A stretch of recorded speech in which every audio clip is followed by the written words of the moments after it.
This is the Wing Chun version of using that turn, the pivot from your Chum Kill movement. As he comes in, okay, That's worse. that's it moves about the waist. It moves about the waist.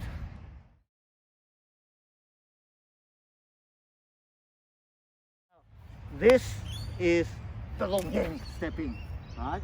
So the difference, we're in a front stance. The Wing Chun, we're in a back stance. Right. So Lung Ying utilizes this front stance, right? Weight on the front foot. Wing Chun utilizes weight on the back foot, right? So major difference, back foot as opposed to front foot. This is the Wing Chun version of using that turn, the pivot from your Chum Kill movement. Okay, now, thank you. We'll change over. We'll demonstrate the Lung Ying as he comes in. Okay, That's worse. that's the Wing Chun, Lung Ying equivalent, right? Similar, but now the difference. Show the Wing Chun pivot. This Wing Chun pivoting.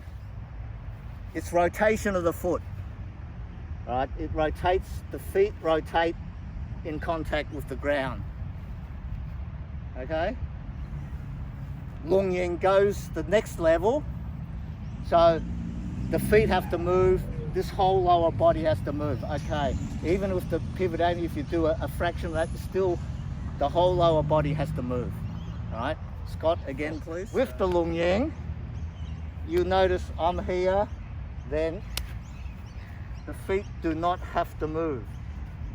It moves about the waist. It moves about the waist. So feet stay there, the waist moves. Yep. Gives you enough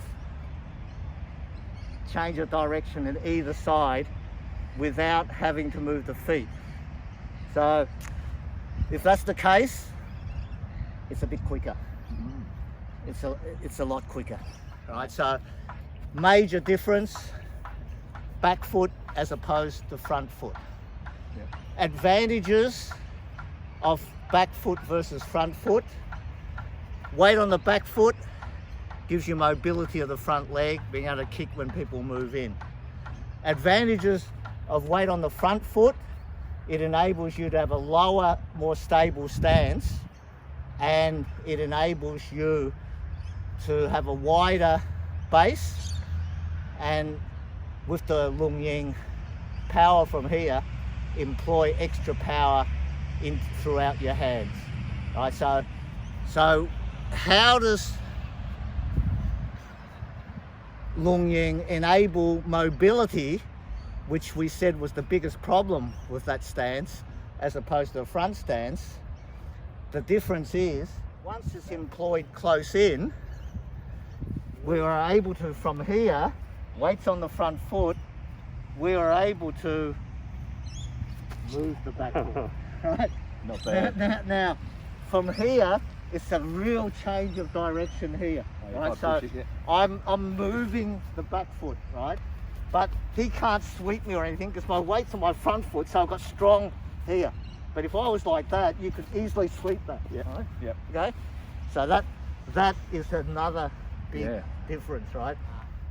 So they're the two main differences between Wing Chun and Lung Ying. They have very much similarities in the way what they want to apply, like the change of direction and the strength from the hip, but they do it in slightly different ways, and that was something that Mui developed as in her path through her martial arts evolution. But no matter what people say, whether she existed or not, whoever invented it went through a process like that, whether it was her or someone else. The techniques exist today. Point of view about what just happened with Barry and Ann's techniques, I'd just like to say when I was doing those entries, I was doing them full power from the Wing Chun stance. Jab like this, and with the Wing Chun, I felt Ann absorb it and pivot me off center so that she could strike through, which I'm more familiar with the Wing Chun. But with Barry's Lung Ying technique, because he didn't move, he just sort of absorbed it, and his hands felt really light soft, but until the impact with the boy Gim. And it was just a very different experience. I just thought I'd like to explain that. Thank you.